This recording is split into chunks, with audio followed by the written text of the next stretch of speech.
எடுக்கிறீங்க அப்படின்னா உங்களுக்கு ஸ்டெமினா இல்லைன்னு அர்த்தம் சார். ஓகேங்களா? இதுக்கு என்ன பேர் வேணா வச்சுக்கோங்க நீங்க. அதாவது இந்த உற்சாகம் சொல்றேன் சார். அதாவது மனசு வந்து ரொம்ப உற்சாகமா இருக்கு, சந்தோஷமா இருக்குது. என்ன சார்? இது house of full satisfaction sir. அதே மாதிரி இதுவும் இங்கே வெற்றி இருக்கு. இந்த பாவத்துக்கு வெற்றின்னு வருது. இந்த வெற்றி வந்து கஷ்டப்படாம பெறக்கூடிய வெற்றி. அதாவது ஒருவர் போட்டியில் கலந்து கொள்ளாமல் பெறக்கூடிய வெற்றி.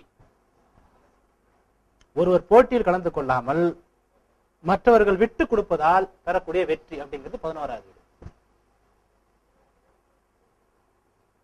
மற்றவர்கள் விட்டு கொடுப்பதால் பெறக்கூடிய வெற்றி அப்படிங்கிறது 11வது வீடு. மற்றவங்க கிட்ட சண்டை போட்டு பெறக்கூடிய வெற்றிங்கிறது 6வது வீடு. ஓகேங்களா?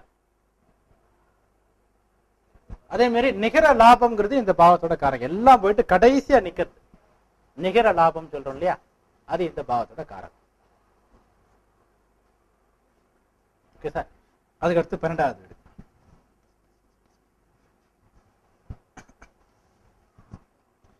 பன்னெண்டாவது வீடு வந்து பாத்தீங்கன்னா பாதம். இதுல என்ன புரியாத வார்த்தைகள் என்ன இருக்கா சார்? இது ஆசைகள் நிறைவேறுதல். இந்த பாவம் நல்லா இருந்தா எதாவது ஆசைப்படுறாங்களோ நிறைவேறிடும். குறிக்கோள்னா எந்த மாதிரி ஆவேன் அந்த மாதிரி ஆவன் நினைக்கிறேன் இல்லையா, அது. லட்சியம் ரெண்டும் ஒரே வார்த்தை தான். சேமிப்புங்கிறது என்னன்னு பாத்தீங்கன்னா பிக்ஸட் டெபாசிட்ல போட்டு வச்சு பணம் எடுக்கிற மாதிரி, முதலீடு இல்லை. அதாவது சேமிப்புனா நம்ம பேங்க்ல பணம் போட்டு இன்னைக்கு வேணா இன்னைக்கு போய் எடுத்துட்டு வந்துடுறோம் இல்லையா, அந்த மாதிரி சேமிப்பு. ஓகே, உண்டியில போட்டு பணம் சேமிக்கிறது இல்ல பிக்ஸட் டெபாசிட்ல பணம் போட்டு சேமிக்கிறது. அதாவது இன்னைக்கு பணம் போட்டு இன்னும் 2 நாள் கழிச்சு வேணும்னா எடுக்கிறேன் இல்லையா, அந்த மாதிரி சேமிப்பு. நீண்ட கால நண்பர்கள், அது இந்த பாவத்தோட காரகம். ஏன்னா இந்த பாவத்துல வந்து சந்தோஷம் அப்படிங்கிற விஷயத்த இருக்கத்தால இது வந்து நீண்ட கால நண்பர்கள், நலம் விரும்பிகள், இவங்க எல்லாம் ஒன்னா சேர்ற ஒரு குழு. அது கொஞ்சம் பெருசானா அது பேர் சங்கம், ரொம்ப பெருசானா அதுக்கு பேர் கட்சி. இவங்க அப்பப்போ வருஷத்துக்கு 1 டைம் கூட்டினா அதுக்கு பேர் மாநாடு. இவங்க மாசத்துக்கு 1 டைம் கூட்டினா அதுக்கு பேர் சபை. ஓகேங்களா? ஏதோ இந்த பாவம் கெட்டு போச்சு அப்படின்னா ஒருத்தர் கட்சியில் இருக்காருன்னா கட்சியில் அவரால் ஜெயிக்க முடியாது, அவருக்கு யாரும் ஒத்துழைக்க மாட்டாங்க. இந்த நபர் ஒரு குழுவில் இருக்காருன்னா அந்த குழுவில் இருந்து அவரால் சிறப்பா செயல்பட முடியாது. இவருக்கு நண்பர்கள் இருக்க மாட்டாங்க, நலம் விரும்பிகள் இருக்க மாட்டாங்க. ஓகேங்களா? அந்த மாதிரி விஷயத்த இந்த 11வது வீடு தெரிவிக்கும் சார். ஓகேங்களா? அடுத்து 12வது வீடு வந்து பாதம்.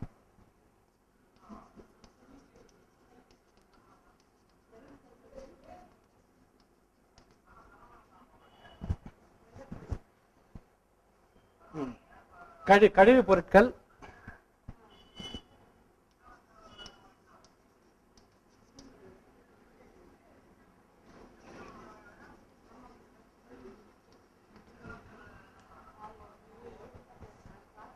முதலீடு, விரயம்,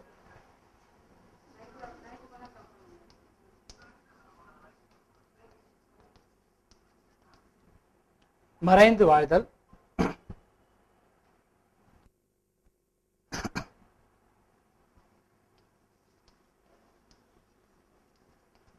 ரகசியம்,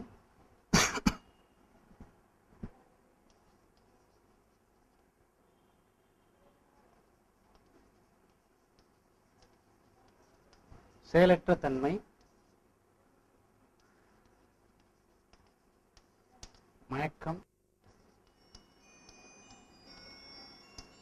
தோல்வி,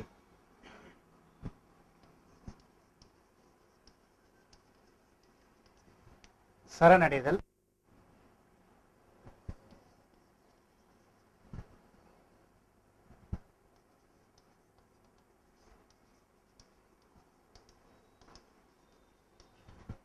வெளிநாட்டு வாழ்க்கை,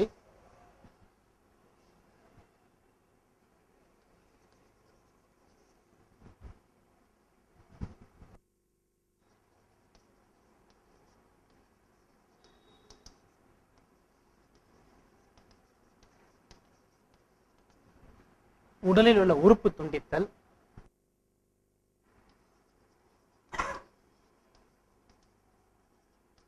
உடல் அடி,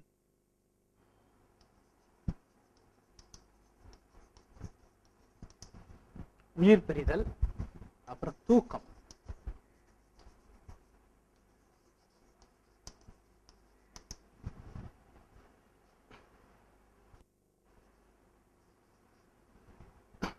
உறக்கம் சொல்றோம் இல்லையா, அது சார் ஆக்சுவலா இதெல்லாம் இந்த பாவத்துடைய காரகம். பாதம் நம்ம கடைசியா வரத்தால பாதம் சொல்றோம். கழிவு பொருள் ஏன் சொல்றோம், உடம்பு விட்டு வெளியே போயிருத்தால. அதாவது இது வந்து இன்புட்னா இது அவுட்புட் சார். இது வந்து தோற்றம்னா இது மறைவு. ஓகேங்களா, இது முதல்னா இது கடைசி.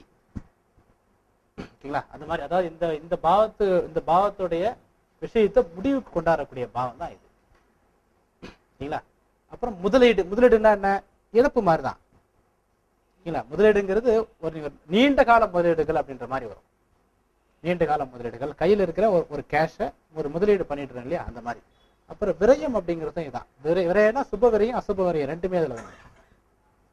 அப்புறம் மறைந்து வாழ்தல் அப்படிங்கிறது இந்த பாவத்தோட காரணம். மறைந்து வாழ்தல்னா பயந்து மறைந்து வாழ்தல் எடுத்துக்கலாம். ஊரை விட்டு ஓடுதல் இதெல்லாம் இந்த பாவத்தோட காரணம். அப்புறம் ரகசியம், யாருக்கு தெரியாம சில ரகசியங்களை வச்சுங்கிறது, ரகசியம் சீக்ரெட்னு சொல்றோம் இல்லையா அது. அப்புறம் செயலற்ற தன்மை, டம்மின்னு சொல்றோம் இல்லையா. சில பேருக்கு நிறைய பதவி இருக்கும், ஆனா டம்மியா இருப்பாங்க, எதுவும் செயல்பட முடியாது.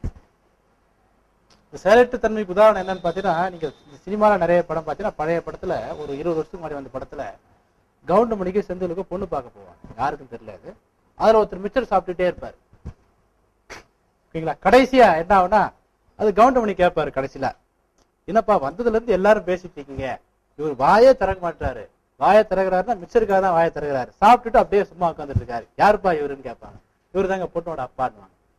பேசவே மாட்டாரு, அவர் பேச மாட்டாருங்க, அவர் சும்மா தான் இருப்பாரு, அவர் டம்மியா இருக்காரு, அவரு பொண்ணுக்கு அப்பாங்கிறத சும்மா உட்கார வச்சிருக்கோம். இதான் செயலற்ற தன்மைங்கிறது. அதான் மயக்கம். மயக்கம்னா என்ன, மயக்கத்துல எதுவும் நமக்கு தெரியாது இல்லையா, மயங்கி விதிலும் போது உடம்பு செயலிழந்து போகுது இல்லையா, அதான் மயக்கம். அப்புறம் தோல்வி. தோல்விங்கிறது செயலற்று போறது தான். தோல்வினா என்ன, தோத்துட்டுவன் எல்லாத்தையும் இழந்துடுறான் இல்லையா, அது. சரணடைதல், அதுவும் அதே தான். சரணடைதல்ங்கிறது என்ன, எல்லாத்தையும் தோத்துட்டு சரணாகதி ஆகுது. அப்புறம் வெளிநாட்டு வாழ்க்கை. இந்த வெளிநாட்டு வாழ்க்கைங்கிறது இந்த விரயம் அப்படிங்கிற மீனிங்ல இருந்து வந்த நம்ம சொந்த பந்தகத்தெல்லாம் விட்டுட்டு, நம்ம தாய்நாட்டெல்லாம் விட்டுட்டு அங்கேயே போயிட்டு கிரீன் கார்டு வாங்குறாங்க இல்லையா, அது. இந்த 9வது இடங்கிறது டெம்பரரியா போயிட்டு வரது. 9வது இடம் வெளிநாட்டு குறிக்கும், வெளிநாடுன்னு எழுதிருப்பேங்க நானு. ஆனா இது வெளிநாட்டு வாழ்க்கைங்கிறது அங்கேயே போயிட்டு கிரீன் கார்டு ஹோல்டரா இருக்குது, அது 12வது. அப்புறம் உடலில் உள்ள உறுப்பு துண்டித்தல். ஒரு கர்ப்பப்பை எடுத்துடுறாங்க, சுகர் வந்ததால கால் எடுத்துடுறாங்க, கிட்னி எடுத்துட்டு வேற கிட்னியை போடுறாங்க அப்படின்னு சொல்றோம் இல்லையா, அந்த மாதிரி உடலில் உள்ள உறுப்பு துண்டித்தல். உறுப்பு செயலிழந்த போதெல்லாம் எடுத்துக்கலாம், அங்க செயலற்ற தன்மையில் அதே வந்துடும். அப்புறம் உடல் அழிதல், உடம்பு சின்ன பின்னமா வருது. அப்புறம் உயிர் பிரிதல். தூக்கம்ங்கிறது முன்னாடியே போட்டிருக்கணும், அது ஞாபகத்துல இங்க போட்டிருக்கேன். தூக்கம்ங்கிறது அது எதுவும் செயலற்ற தன்மை தானே, அதனால அதையும் போட்டிருக்கோம். இது 12 பாவத்தோட காரகம் சார். இது மட்டும் காரகம் இல்ல, உலகத்துல இருக்கிற எல்லா விஷயமும் இந்த 12 பாவத்துல அடக்கலாம். ஓகேங்களா, இந்த 12 பாவத்துல என்ன ஒரு முறைப்படுத்துதல், இது எல்லாத்தையும் நீங்க மனப்பாடம் பண்ணாம புரிஞ்சுக்கிற டெக்னிக் என்ன அப்படின்னு பாத்தீங்கன்னா, இந்த 12 பாவத்துல 2 பிரிவு இருக்கு. என்ன பிரிவுனா அகம் புறம். அதாவது அகம் சார்ந்த பாவங்கள்,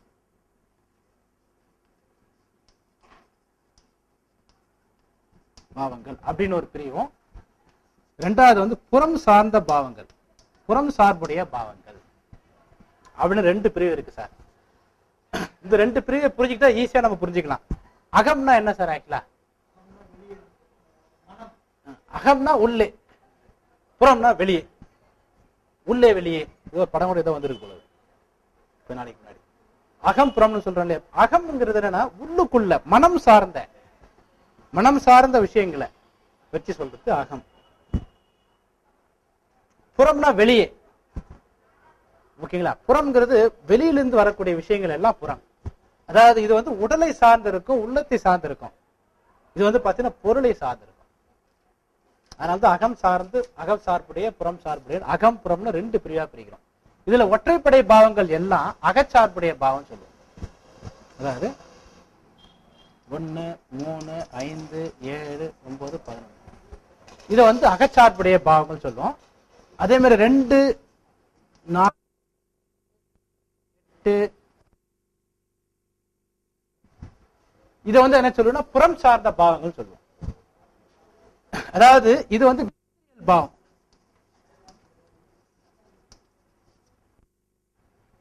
இது வந்து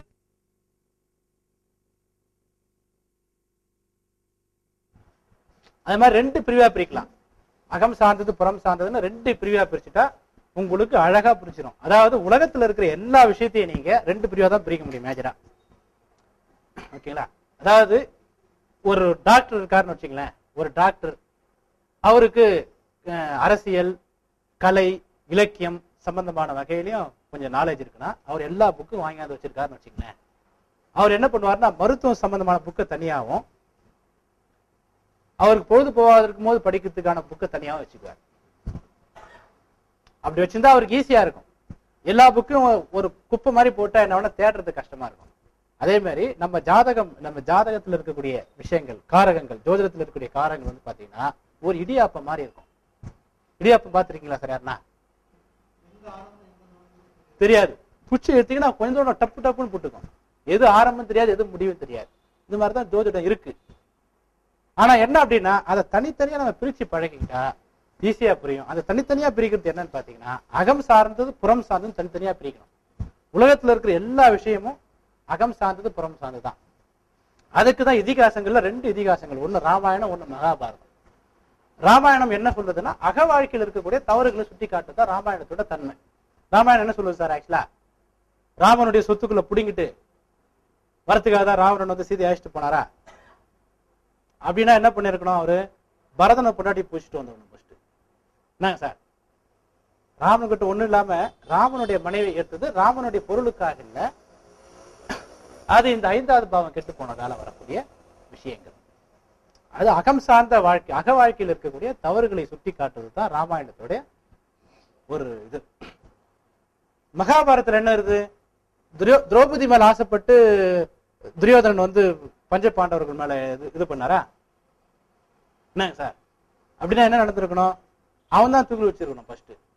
எதுக்கு அவர் தம்பியை விட்டு இது பண்ணணும்? ஆக்சுவலா அவருடைய எண்ணம் என்னன்னு பாத்தீங்கன்னா நாட்டை வந்து பெருசாக்கணும், பொருளாதாரத்தை உயர்த்தணும், அதுதான் எண்ணம். அப்ப புற வாழ்க்கையில இருக்கிற தவறுகளை சுட்டி காட்டக்கூடியதுதான் மகாபாரதம். அப்ப ராமாயணம் மகாபாரதம் எப்படி 2 கூறுகளா இருக்கோ அதே மாதிரி நம்ம இந்த 12 பாவத்திலையும் அகம் புறம் அப்படின்னு 2 செக்டரை வச்சுக்கிட்டு பண்ணும்போது ஒரு கேள்வி, ஒரு சொல், ஒரு சம்பவம் அகம் சார்ந்ததா புறம் சார்ந்ததான் பிரிக்க நம்ம கத்துக்கணும். உதாரணத்துக்கு நீங்க என்ன ஒரு வார்த்தையை சொல்லுங்க, அது அகம் சார்ந்ததா புறம் சார்ந்ததா நான் சொல்றேன். ஏதோ ஒரு வார்த்தையை சொல்லுங்களேன். திருமணம் அகம் சார்ந்ததா புறம் சார்ந்ததா சார்? புறமா? என்ன சார்? அகம் சார்ந்தது. 2 சார்ந்ததானா? 2 சார்ந்ததுதான். Okay sir. அதாவது உங்க பையனுக்கு திருமணம் பண்ணும்போது வரக்கூடிய பொண்ணுக்கு ஒரு 50 கோடி ரூபாய் சொத்து இருக்கு. ஆனா பொண்ணோட வயசு 80 வயசு. ஒத்துக்கீங்களா? என்னங்க சார்? என்ன சார்? வேற எந்த பொண்ணோட்டையும் போக கூடாது. அது வேற, அது கண்டிஷன் இருக்கு. போனா சிரசேதம் செய்திருவாங்க. ஒத்துக்க முடியுமா? என்ன அப்படின்னா அங்க பணமும் முக்கியம்தான், ஆனா அது மெஜாரிட்டின்னு பார்க்கும்போது உணர்வுகள் சார்ந்தது. அப்போ திருமணம்ங்கிறது ஒத்தப்படையில வருமா ரெட்டப்படையில வருமா? ஒத்தப்படையில. பாருங்க திருமணம் எந்த பாவத்துல இருக்கு பாருங்க. 7வது இருக்கா? சரி, வீடு வாங்குதல் இது அகம் சார்ந்ததா புறம் சார்ந்ததா? புறம் சார்ந்தது. ஏன்னா வீடுங்கிறது மெட்டீரியல். அப்ப வீடுங்கிறது, வீடு வாங்குதல் இந்த மாதிரி விஷயங்கள் எந்த பாவத்தில் இருக்கும்னு நினைக்கிறீங்க? 4ஆம் பாவம். ரெட்டப்படையா இருக்கு இல்லையா? குழந்தை பிறத்தல் அது ஒத்தப்படையா ரெட்டப்படையா இருக்குமா? குழந்தை பிறத்துங்கிறது சென்டிமெண்ட். குழந்தை பிறந்து நமக்கு சம்பாதிச்சு அது தருங்கிறதுலாம் இல்ல. ஓகேங்களா? அது சென்டிமெண்டான விஷயம். அது ஒற்றப்படையில் தான் வரும். உத்தியோகம் ஒத்தப்படையா ரெட்டப்படையா வருமா சார்? சென்டிமெண்டா உணர்வு சார்ந்ததா, அதாவது அகம் சார்ந்ததா புறம் சார்ந்ததா? உத்தியோகம் புறம் சார்ந்தது. இந்த மாதிரி ஒவ்வொரு இந்த ஒற்றைப்படை பாவத்தில் இருக்கிற விஷயங்கள் எல்லாம் பாத்தீங்கன்னா மெட்டீரியல் சார்ந்த விஷயமா இருக்கும். இரட்டைப்படை பாவத்தில் இருக்கிற விஷயங்கள் எல்லாம் மெட்டீரியல் சாராத விஷயமா இருக்கும். இந்த 2 கூறு நீங்க பிரிச்சுக்கும் போது இதுக்கப்புறம் நம்ம தனித்தனி டிவிஷனா உள்ளுக்குள்ள பிரிச்சுட்டு வந்துடலாம். அப்ப உலகத்துல இருக்கிற எல்லா விஷயத்தையும் முதல்ல இது அகம் சார்ந்ததா இது புறம் சார்ந்ததா அப்படின்னு நம்ம பிரிச்சு பார்க்கக்கூடிய ஒரு டெக்னிக் நமக்கு வரணும். இப்படி பார்க்கும்போது இந்த அகம் சார்ந்த பாவங்கள் 1, 3, 7, 9, 11 இருக்கு இல்லைங்களா, இந்த பாவங்களை 2 பிரிவா பிரிக்கலாம். என்ன பிரிவா பிரிக்கலாம்னா 1, 5, 9 ஒரு பிரிவு, அப்புறம் 3, 7, 11 ஒரு பிரிவு. அதே மாதிரி இந்த 2, 4, 6, 10 2 பிரிவா பிரிக்கலாம். அது என்ன அப்படின்னு பாத்தீங்கன்னா 2, 6, 10, 4, 8, 12. அதாவது என்ன பண்றோம், 12 பாவத்தை 2 பிரிவா பிரிச்சு அந்த 2 பிரிவை 4 பிரிவா பிரிச்சுட்டோம். இந்த 1, 5, 9, 2, 6, 10, 3, 7, 11, 4, 8, 12 இந்த பாவத்துக்கு என்னன்னு பேருனா திரிகோண பாவங்கள் பேரு சார். திரிகோண பாவங்கிறது என்ன அப்படின்னு பாத்தீங்கன்னா, திரிகோண பாவங்கள் ஒரே தன்மை வாய்ந்தது. திரிகோண பாவங்கள் ஒரே தன்மை வாய்ந்தது. ஒரே தன்மை வாய்ந்ததுன்னா என்னன்னு பாத்தீங்கன்னா, இந்த 1வது வீட்டோட காரகமும் 5வது வீட்டோட காரகமும் 9வது வீட்டோட காரகமும் கிட்டத்தட்ட ஒரே மாதிரியாக இருக்கும் அப்படின்னு சொல்லலாம். உதாரணத்துக்கு இங்க புரிஞ்சுக்கிற மாதிரி நான் சொல்றேன் பாருங்களேன். 1வது வீடுங்கிறது மூளையும் 5வது வீடுங்கிறது பாத்தீங்கன்னா இதயம். இது ரெண்டுத்துக்கும் ஒரு லிங்க் எப்பவுமே இருந்துகிட்டே இருக்கு.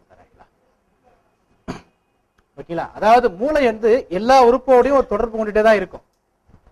எல்லா உறுப்போட தொடர்பு கொண்டு இருந்தாலும் இந்த இதயத்துக்கும் மூளைக்கும் இருக்கக்கூடிய தொடர்பு வந்து கொஞ்சம் ஸ்பெஷலானது. என்ன ஸ்பெஷலானது அப்படின்னு பாத்தீங்கன்னா, இப்போ ஒரு இங்க பாம்பு வருதுன்னு வச்சுக்கலாம் சார், என்ன நமக்கு திடீர்னு எல்லாரும் ஓட ஆரம்பிச்சிடும். அது நம்ம மூளை எப்போ, அதாவது நம்ம மனசு எப்போ படபடப்பாகுதோ, எப்போ பயப்படுதோ, எப்போ ஒரு எதிர்ப்பு நிலையை மேற்கொள்ளுதோ அப்போ மூளைக்கு நிறைய ரத்தம் தேவைப்படும். ஓகேங்களா? அந்த ரத்தத்தை வந்து இதயம் வந்து மூளைக்கு அனுப்பும், பம்பிங் பண்ணி. அந்த பாம்பு ஓடும் போது நீங்க ஓடி போயிட்டு நீங்க நெஞ்சில கை வச்சு பாருங்க, கட்ட கட்ட கட்ட கட்டன்னு ஓடும். அப்போ எப்போதுமே நம்ம உடலில் எல்லா உறுப்புகளும் என்னன்னு பாத்தீங்கன்னா மூளையை கேட்டுதான் வேலை செய்யும். இதை பண்ணலாமா அதை பண்ணலாமா அப்படின்னு சொல்லிட்டு மூளை கிட்ட ஒரு வார்த்தையை கேட்டுட்டு அப்புறம் தான் வேலை செய்யும். ஆனா அந்த இதயத்துக்கு மட்டும் ஒரு ஸ்பெஷல், இது மூளையை கேட்காம கொஞ்சம் வேகமா பண்ணிடலாம், ஸ்பெஷல் பவர் கொடுத்துட்டாங்க. இருக்கா பாருங்க சார், வண்டியில போயிட்டே இருக்கோம், சடனா ஒரு பையன் வரான், உடனே பிரேக் போடுறோம், அப்ப பாத்தீங்கன்னா ஒரு படபடப்பு இருக்கும். இதுதான் வந்து அன்னிச்சை செயல் சொல்லுவோம். இந்த அன்னிச்சை செயல் எப்போ ஒர்க் ஆகும்னு பாத்தீங்கன்னா, நார்மலா இருக்கும்போது ஒர்க் ஆகும். ஒரு போதை வஸ்துக்களை யூஸ் பண்ணும்போது இந்த அன்னிச்சை செயல் ஒர்க் ஆகாது, குறைஞ்சிடும். அதே மாதிரி பாருங்க, 2வது வீடு வாய் சொல்லுவோம். வாய் சொல்றது 2வது வீடு ஏதுல